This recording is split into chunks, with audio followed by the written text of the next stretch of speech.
Hey you guys, welcome to Booksamaze. My name is Avni and today I'm going to review Unfinished by Priyanka Chopra. I think you all know her, background, you all know her backstory, you know who she is. You just want to know what's new in this book, that's why you're here. So I'm going to skip her introduction and come straight to the point. This is her memoir, which consists of 11 chapters, which starts right from her childhood years in India, then it moves on to her teenage years in America, then it moves on to her pageant days, it talks about her business ventures, it talks about her journey from Bollywood to Hollywood, it talks about her relationship with Nick Jonas and how they got married and how her future would look like. So this is exactly the chronological order in which this book has been written. This book targets a global audience. In fact, I'd rather say that this book targets the Western audience more as compared to the Indian audience. I'd elaborate later on that more. But first I'd like to establish the fact that I am not a Priyanka Chopra fangirl. I am not head over heels in love with her. But I do adore her personality. I do respect her hustle. I have loved some of her recent performances, especially Mary Com. I think it's one of her brilliant performances and I absolutely love that movie. And I'm also amazed of this lady's business acumen, because now that I've read this book and now that I know about all her business ventures and the ones that are in planning, I must say that she's a great entrepreneur. But I've always felt that she has been very privileged and I've always sensed this inauthenticity towards how she has been marketed. Like for example, she said that she regrets promoting Fair and Lovely when she started getting all those Hollywood offers. And why did she have to do a Rajnigandha ad is just beyond my imagination. Yes, she has achieved a lot of things. She is a global icon. There's no denying that. But I just don't get it. Why do you market yourself as a small town girl, as a middle class girl, when you're actually not? This same thing Ranveer Singh also did for so many years, and just recently we got to know that he is actually Sonam Kapoor's cousin. So I just don't like how these actors deceive their audiences just for these sob stories. Yes, she comes from a small town Bareilly, but she has hardly lived there. She lived in all big cities. Her schooling was done from La Martiniere Girls College in Lucknow, which is one of the best schools of India. I actually went on and googled about the school and I got to know that this was built in 1800s by a then British Army officer, and this place literally looks like a palace. In fact, so many Indian movies were shot there because of its beautiful dome-shaped Victorian architecture. She also studied in the US for 4 years in different schools, and there she lived with her extended family, her mama mami and her mosa mosi, and with all of her 7 to 8 cousins. So again, she was getting top-notch education there. She didn't have to pay any rent, she didn't have to pay any student loan, and she was traveling to all over USA and to many other countries as well. And I'm not making any of this up, trust me, this is all written in this book. And then she also went on to say that she had no aspirations to become Miss India, Miss World, or to join Bollywood or any entertainment industry for that matter. She wanted to become an aeronautical engineer.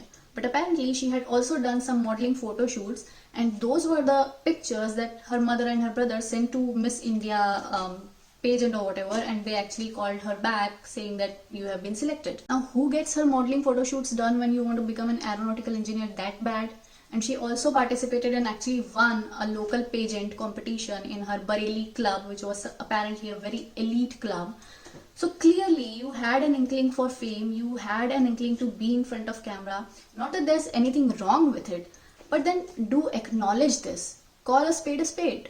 She also mentions that she was very content with her career in Bollywood and she had no aspirations to go to Hollywood, but it was her manager who got all the deals and who actually tried to convince her to give this a try. And that's what she did.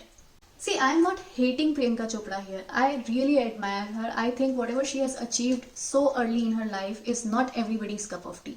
I am strictly critiquing how this book has been written, because her story in this book didn't inspire me at all. In fact, it made me feel quite the opposite. The points that I made earlier about how privileged her life has been made me just feel like she was lucky. She was groomed very well, she went to the best institutions, and she just got the best opportunities at the right time and she grabbed them and she just kept climbing the ladder.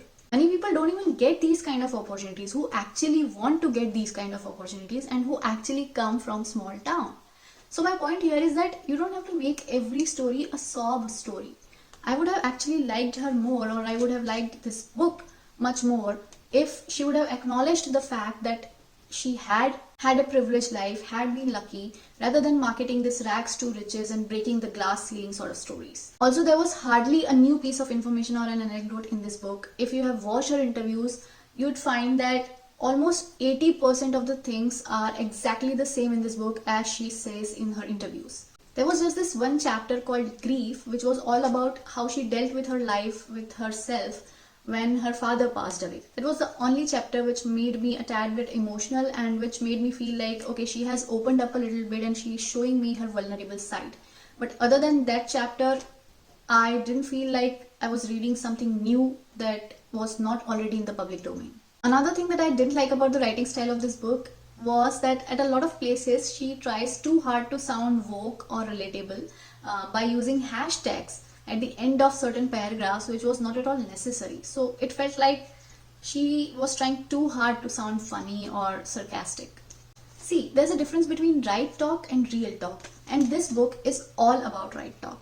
Even at the places when she is trying to show her vulnerable side, seems like it is carefully crafted to show you that she was being vulnerable in those moments. I, as a reader, expected so much more from this book. I wanted to know what inspires Priyanka Chopra. I wanted to know what drives her mad.